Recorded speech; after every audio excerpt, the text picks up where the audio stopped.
Good morning everyone. আমার ছাত্রছাত্রীরা যে যেখান থেকেই শুনছো, তোমাদেরকে বলছি, এই বছর তোমাদের সিবিএসসির মাধ্যমিক পরীক্ষার রেজাল্ট দিয়েছে, কয়েকদিন হয়েছে। আমাকে অনেকেই ফোন করে, মেসেজ করে, হোয়াটসঅ্যাপ করে জানিয়েছো। অনেকের রেজাল্টই খুব ভালো হয়েছে, খুবই ভালো হয়েছে, কিন্তু কারো কারো রেজাল্ট আশানুরূপ হয়নি।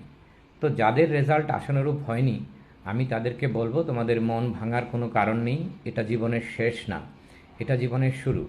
তোমাদের সামনে অনেক পথ যেতে হবে, অনেক দূর যেতে হবে। তো আমি বলবো, সামনে তোমাদের অনেক বড় যাত্রা।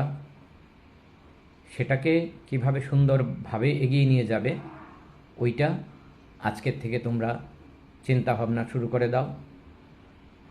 পড়াশোনাটাকেই জীবনের মূল লক্ষ্য করো,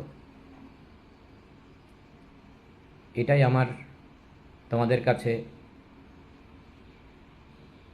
একটা আবেদন। তোমরা নতুন গতিতে আবার নেমে পড়ো।